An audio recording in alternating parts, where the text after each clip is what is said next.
Ben, how surprised were you to see Mandy come with a strong finish in a race where we didn't have a lot of cars drop out? We didn't have that massive car. We still had 28 cars on the lead lap at the end of the race. Well, I'll tell you, Joe, she made a liar out of me. I remember you were asking, how do you think Mandy Chick's going to be able to do? And I said, the goal for her first super speedway start, I think it's only her third ARCA race ever. Um, just try to keep the car clean, maybe come home with a top 20, maybe a top 15 if you, can catch some good breaks here or there. She went out and got a top 5. I mean, absolutely unbelievable, fantastic run for her and her team. And like you said, Joe, I mean, it was a massive field. It's the largest field we've seen in any ARCA race in years. I know we usually get a higher car count at Daytona because it's the season opener and the biggest race of the year for these teams. But 41 cars ended up on the entry list. There was that weird situation with Andres Perez de Lara taking the practice lap. Of course, he's not 18 yet, so he has to sit this round out. And then one other car withdrew, so we ended up having 39 starters, which is essentially a full field. And we saw great racing all throughout the field all day. There were a lot of close calls, and there certainly were opportunities to wad them all up and have a big one happen a couple of times. But, the drivers for the most part did a good job keeping the cars clean, and it was a great sprint finish to the end. Mandy Chick ended up in the right place at the right time, came home with a very strong 5th place finish that I know is going to be a huge confidence boost for everybody on that team as we head not just to Talladega in a couple of months, but throughout the rest of the season as well. It's a fantastic run for Mandy Chick and the entire 74 car. The 74 car, seeing that cross the finish line, 5th place, very exciting for her. And overall, I think we've seen a couple of interviews Mandy had done, just so over the moon excited, but she kept crediting her team.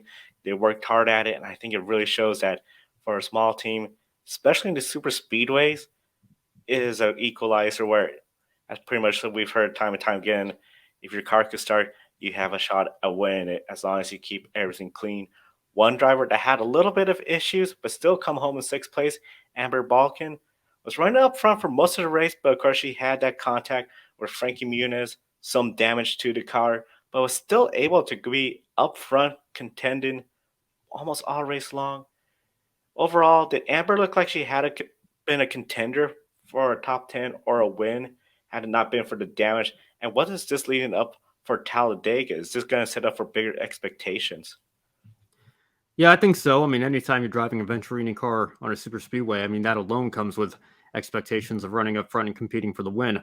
I know some people were a little bit critical of Amber with how many close calls she found herself in there during the race. I mean, obviously, this is the ARCA Menards Series. I don't think it's fair to hold these drivers to the standard that we hold Cup drivers to. For a lot of drivers, it's their first, second, or only third time on a track like this. So, it's still a learning experience for her, even though she has a little bit more experience than some of the other drivers in the field.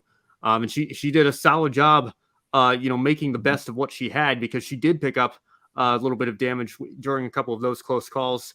And I know you mentioned there was a close call with Frankie Muniz as well, who had a great run, just missed out on top 10 himself. So huge day for him moving forward too. But yeah, Amber Balkan coming home just one spot short of a top 5. Her best career finish in the ARCA Menards Series. I think this is going to set up to, set her up for a strong run at Talladega. And, whatever other races that she can add to her calendar. I know she's still looking for sponsorship. She's been posting that on her socials all week. She's still looking for partners to bring on to her season this year so that she can add more races.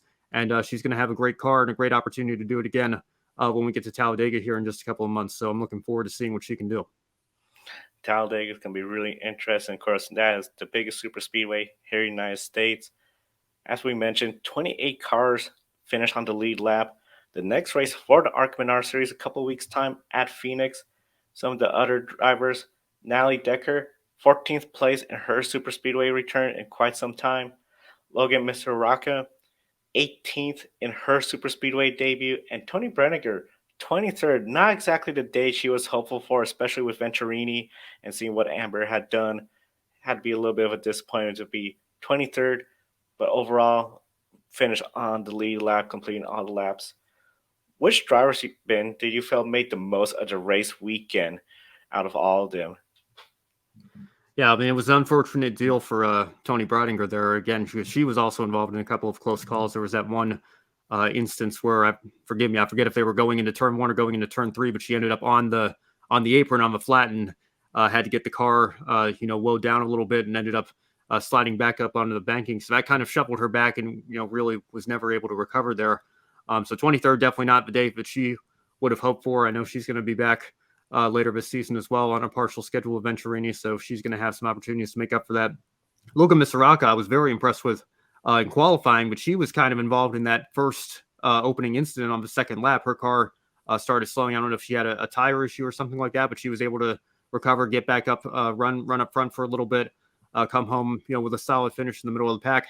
And I know it's technically her super speedway debut. I know the people on the Fox broadcast were saying this as well. She's got more miles at Daytona than really most of the rest of the field combined, with how much driving she's done with the NASCAR racing experience. So feels kind of weird to call her a super speedway rookie, but I guess in the ARCA Menards Series she is. So a solid debut for her. And of course, Natalie Decker not driving the equipment that she had when she got her 5th and 6th place finishes at this track a couple of years ago in the ARCA Menards Series. So for her to come back with a 14th place finish and keep the car clean, bring it home in one piece, I think is a very solid day for her as well.